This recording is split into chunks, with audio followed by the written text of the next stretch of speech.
good day. Beautiful, bountiful, beloved, immortal beings, and good-looking people. Remember, you're good-looking because you're always looking for and finding the good. You found good in abundance because you tuned in consciously and conscientiously to Ion Las Vegas with your humble host, Barry Shore, the ambassador of joy.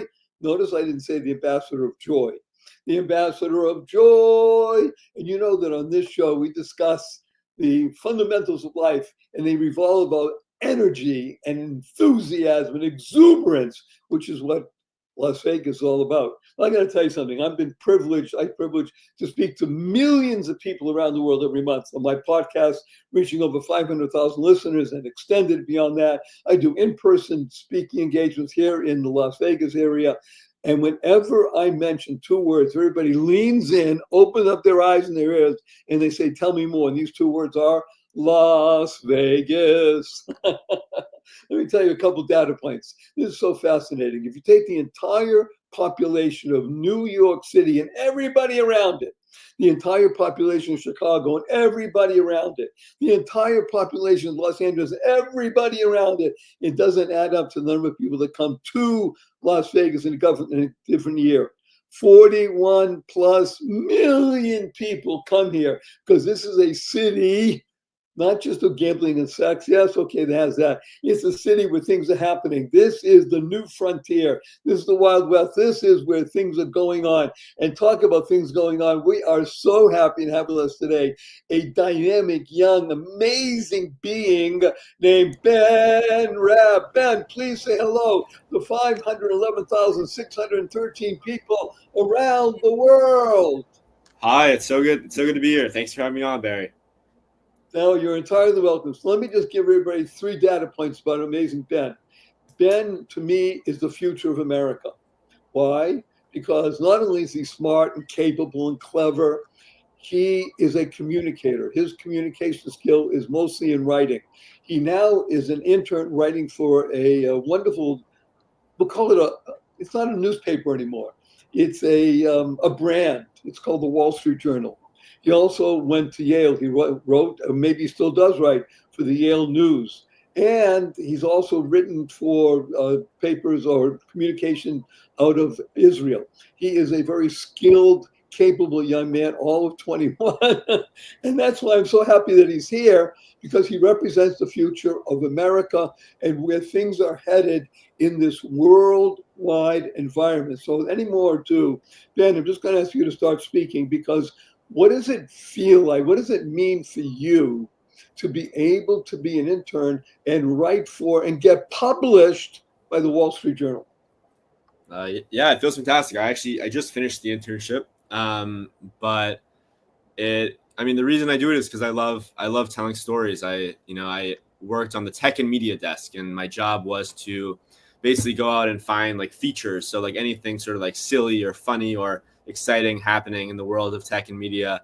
And it's such a crazy world today. So, I love to be able to just go out and put things together that will make people, smile, or will leave people interested, that, things that will feed people's curiosity about the world, because there really is so much going on. We used to have a phrase called sit up and take notice. In other words, what you did, and in the 2 areas, let's be blunt, there are no 2 areas that are more engaging in today's world than tech and media. Hello, it's hard to miss. So one of the ways that Ben and I met is because he wrote an engaging piece about clippers, people doing clipping. He'll explain to you in just a moment. I want to ask you a question, and this is on my mind for a while. So in the world of communications, especially the written word, is there an ideal number of either words or sentences that you usually like to shoot for? Is it 350 words? Is it 425? I assume under 300 is too little, over 500 is too much. Is there an area where you've been schooled and trained where it really is there that makes the best punch? I mean, the shorter the better. It's always ideal to be as concise as possible, but however many words it takes to communicate what you're trying to communicate. So it could be 600, it could be 800, could be 2,500. Depends on what you're writing. So in the pieces that you had published as an Yeah. intern, Generally, generally around 600 to 800 words. 600 to 800. Okay, Yeah. that's, and again, I'll tell you, he's going to tell us the piece that he wrote that really grabbed my attention about clipping or clippers. It has nothing to do with the basketball team or getting a haircut. It was it was so engaging. I didn't count the words, obviously. So the fact that it's 600, 800, what's the difference? I want the content. That's really what this is about. It's about delivering content, right? Isn't that the key? Yeah, that's the And key. telling a story. I love that. You really, there's nothing more engaging from the beginning of human communication than telling the story. It's the same thing that's been going on for thousands of years, right? I mean, isn't that the human condition? Yeah, absolutely. I mean, as much as things look like they have changed and will change with AI and the world is going to be different. Okay, when you're my age chronologically, Ben, so I'm 76, so I Mhm. have just over a half a century of you. So you can look at me and say, wow, Barry, you're the future. I want to look like you, which you should. And I'm looking at you and say, you're the present. And I want to be around to see you in a half a century from now, Ben, and see what will be similar and what will be different. So let's go first to the article that you wrote about clippings and what caught your attention and why you wrote it, and tell me what kind of feedback you've had on it. Sure. Yes, I wrote a story about people called clippers, which are basically people who are paid to take long form video content, so like a podcast, oftentimes like a stream, and edit it down into small, sort of like viral, buzzy moments, and put it on TikTok or Instagram. And this became really popular in like 2020 during COVID, when you had like all these TikTok people that would, are like, or like streamers that would make content that everyone would watch, and they would basically pay um, clippers to clip their video and put them all over TikTok or Instagram. So like if you were a super popular streamer, Barry, and millions of people were watching your videos, you might pay like 700 people like by the view to make very small clips of your videos and put them all over TikTok. So that anytime someone opens TikTok or Instagram, Barry Shore is all what they see, because there are hundreds of people clipping their videos. What I wrote about was basically like startups and companies trying to like replicate this strategy, saying like, okay, like how can we get our product in front of hundreds of people, and so like hundreds of thousands of people on social media? Like we're just gonna like pay random people like by the view to like make short content and put it out on social media. And what that does is, instead of just having one account post a piece of content, that's multiplied by like 1,000. You have hundreds of accounts that are bringing your account to every corner of the internet. So I just want to go back when you're talking about clipping, you're talking about items that are what, 5 seconds to 10 seconds? Yeah, very short. I mean, that's what you want to do on social media. Is like you want to capture someone's attention in like a second. So yeah, these are like anywhere from 5 to like 30 seconds, maybe. Oh, so maximum is 30. And, Yeah. and by the way, in your opinion, because you're in the world, is the attention span today shorter than it was even when you were 16? Or is it the same still? Just in other words, it's the attention span of a salamander or a 16-year-old.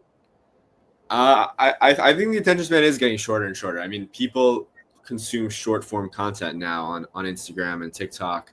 I mean, I don't want to generalize, but I think that anyone who's scrolling for 2 to 3 hours on Instagram a day, yeah, I mean Are you? I'm hesitant to interrupt you. I need yeah, to have you clarify. yeah, You're telling me that there are human beings that scroll for 2 or 3 hours in a day? yeah, yeah.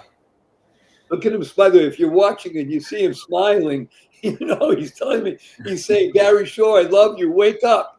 People do that. In other words, they consider their time to be of so little value that they will scroll just to be titillated. I mean, that's why TikTok is so big. I mean, that's what people do. They scroll, and you know, their attention is over the span of 3 hours. Their attention is individually captured by hundreds of 15-30 second videos. So let's talk about this, because I'm more than interested. I'm actually fascinated. Putting out, let's say, 600, 700, 800 20-second or 15-second spurts by a clipper company, a clipper agency. Okay, so now the name is out there. Barry Short everywhere. Look at that. Yeah. But what about engagement? In other words, it's one thing for the eye to be. Right. What about actually, I need to do something. Talking about a brand. A brand wants to sell ketchup. Okay, well, they want you to to press a button and say, give me a 10-cent coupon on ketchup. Right. No, so you make a good point, Barry, because the nature of these videos, in order to catch people's attention and to get people engaged, the video needs to sort of catch their attention. Because also, like on Instagram and TikTok, the way it works is that there's an algorithm that shows it, like the algorithm only shows it to a lot of people if it sees that the people that are watching it for a long time. So if the algorithm sees that people are looking at it for 1 second and then swiping away, it's not going to show it to very many people.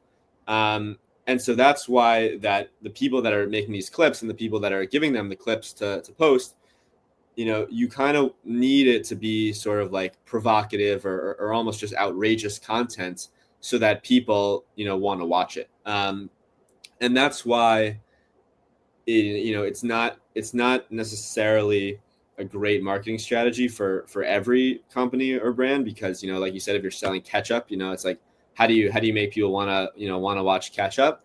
But some companies are doing it. Like some companies, I think that's what's interesting, is that like some companies now are finding ways to make like outrageous or provocative or, like content that, incorporates their brand, but tells, a different story somehow and gets people wanting to watch. So you're using two words, which again, in the history of humanity, because we're still, as much as AI, artificial intelligence, still what happens is it's HI, it's human intelligence, or maybe even the lack thereof, that really is what's happening here.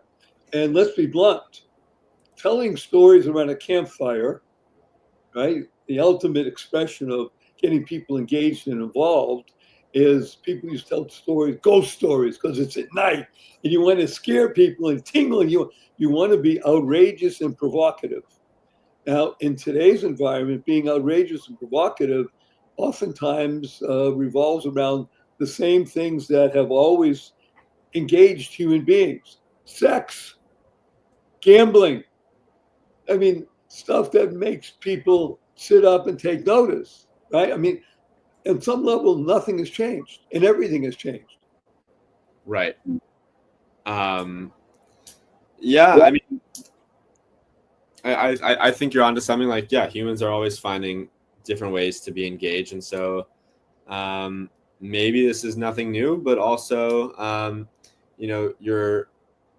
these large companies have very sort of powerful digital tools to keep people engaged these days, so let's talk about engagement with wonderful Ben Raab right after this brief message. Remember, we have sponsors that love us. We wouldn't have long, but I think they're worthy of your time and attention. You're going to especially love this. We'll be right back with more Ben talking to us about the present and the future right after this brief message. Don't go away. Any business leader who has stood in front of potential investors can tell you, creating a vivid, compelling vision of the future can be the difference between bankruptcy and billions.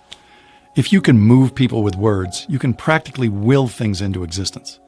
Something that seems impossible can be made to seem inevitable. But not with bullet points, with a well-crafted and well-told story.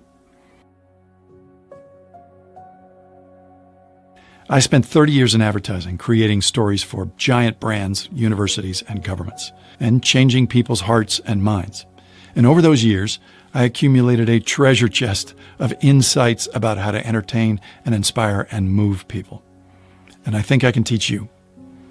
Can you think of a tool more powerful than human speech? See how your value changes when you start to master the oldest human art form.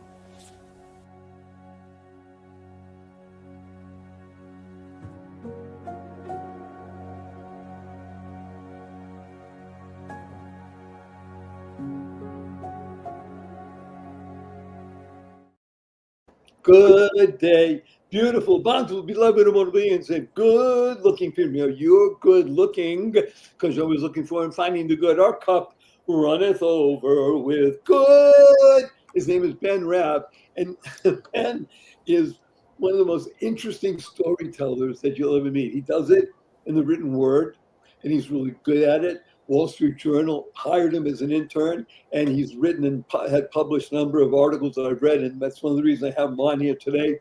There's also another side of Ben that I love a lot, and that is that he is a devoted person who went to Yale. And Yale, once it gets into your blood, it never leaves. So looking at, if you're watching, you can see him smile. By the way, everything you want to know about Ben and all the things that's in the show notes, don't write anything down. Just lean in and enjoy what's happening right now. Ben, let's talk about Yale because I know you like it. And I also want to talk about basketball because I know you like that as well, right? So let's see if we can meld those two things together. So when you went to Yale and you went in the department which I consider the most important of all undergraduate studies, and that is history. Because everything else is just swirls around, in my humble opinion, swirls around history. History is the sun, all the other stuff, like tech and media. It's history now. Okay, but in 10 years, 20 years, it would be very different. You got to know your history in order to know the future. But you also love basketball. Matter of fact, you like it so much you were involved in a book. So talk to us about what it means to go to Yale and write for the Yale Daily News. I don't know if you were editor or in chief or whatever, and about Ivy League basketball. Who cares? I mean, there's a lot of things there, but no, when I got to Yale, I'd always loved sports, and I was interested in writing for the school paper, and I went to write for the sports section, and I got really lucky because the guy who had written about basketball had just graduated the year before. And there was an open spot to write about the basketball team.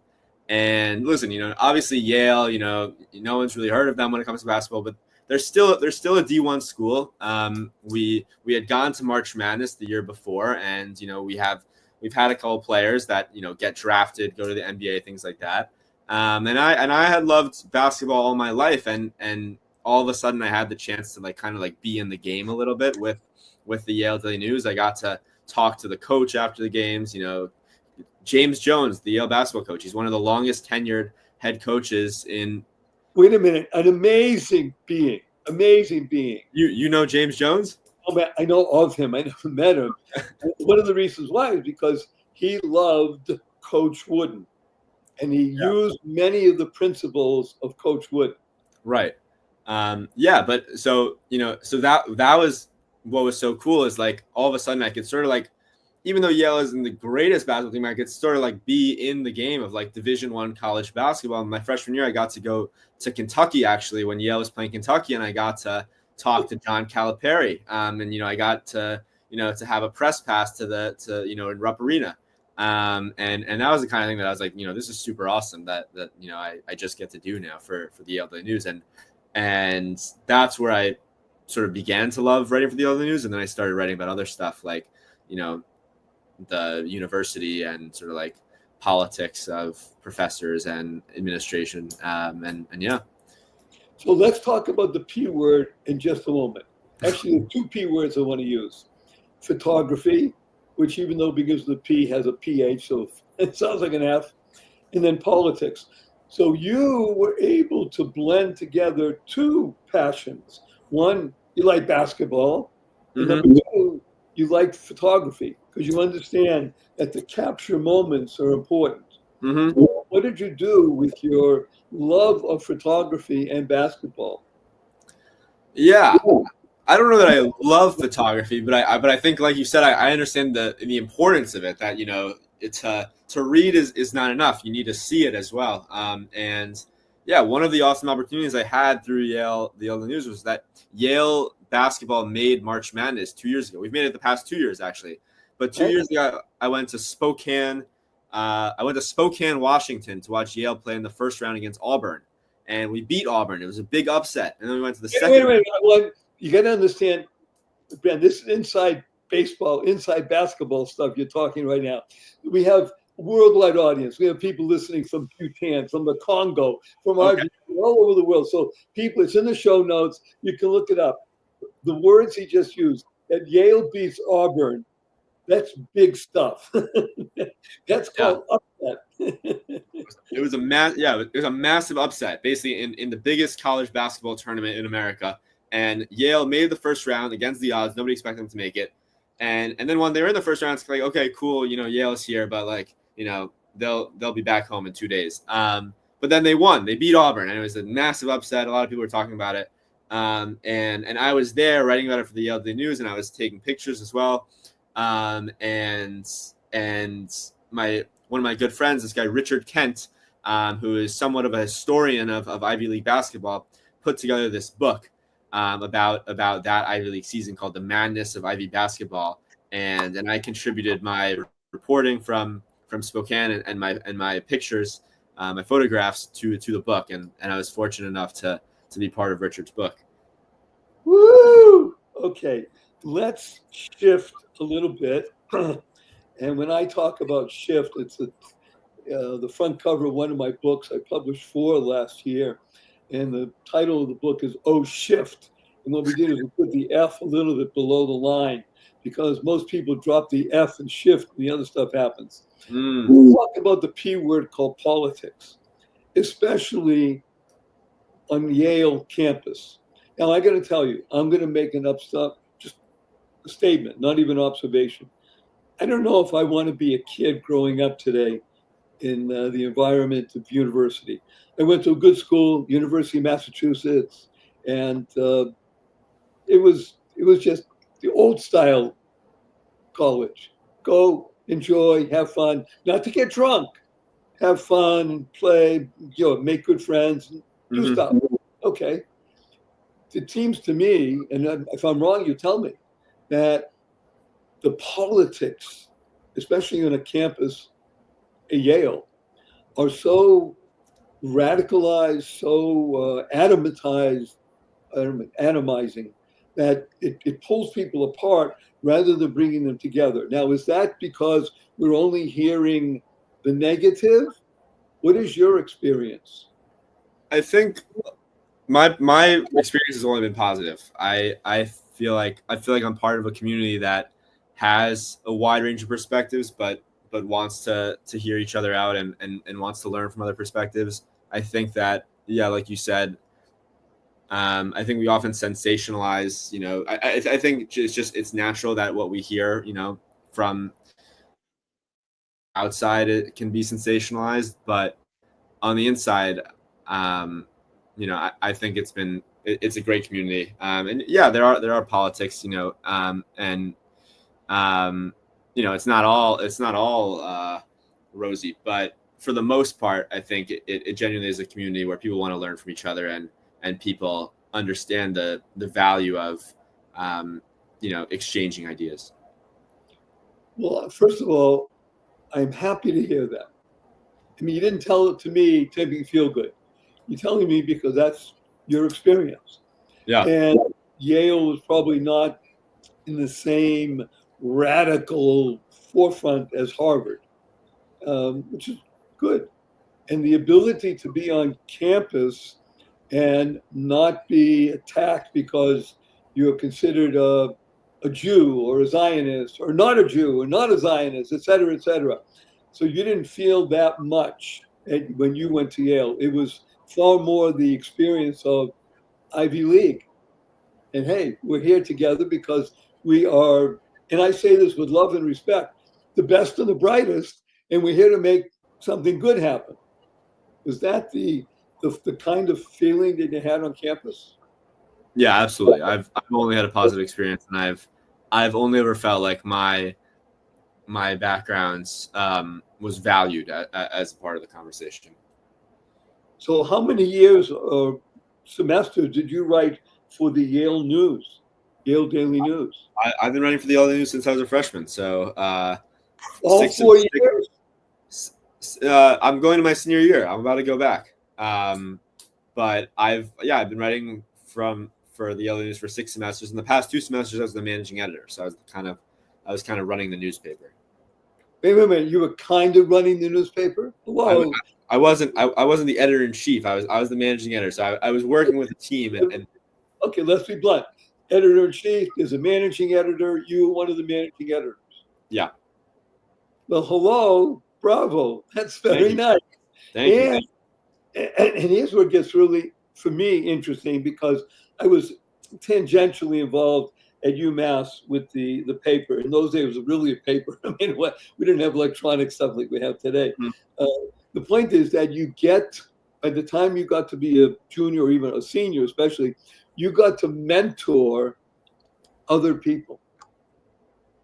Yeah. People who really said, I want to do this. I like being here. Because it's an experience, isn't it, to be able to take your ideas, put it into context, create what we used to call a well-organized essay. It's an article, and have people read it, and maybe even walk by you on campus and say, "Hey, Raab, I read what you wrote. That was interesting." Or I don't know if people ever did that, but people would become engaged. Am I correct? Absolutely, yeah, absolutely. And not even short form. It wasn't a 10-second TikTok. It makes you feel good, and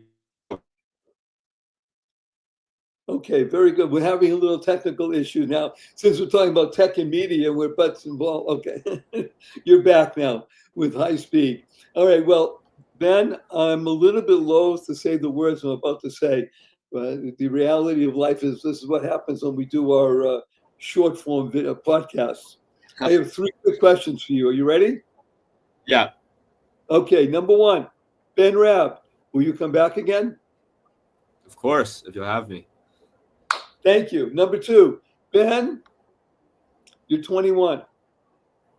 At this point in your life, you have only 80 seconds to answer this question. What is your most fervent desire? My most fervent desire, I'd say, to have a beautiful family. Say it again. To have a nice family. To have yeah. Okay, I'm going to tell you something, Ben Raab. I've been really happy that you're here. It's been a great experience, and you just moved me, because the future of America depends on the Ben Raabs of our country. People who recognize, hey, I love it. I want to work hard. I want to see maybe some things different and stuff like that. I want to get married. I want to have a family. That's the essence of America, and not just in America, the world. Because what happens in America touches the whole world. Thank you, Ben. Number 3, because you said that, can I give you a hug in front of 523,000 people around the world? Yeah, of course. Of course. Let me tell you what HUG stands for. Ready? Heartfelt, unlimited giving. Here we come. 1, 2, 3.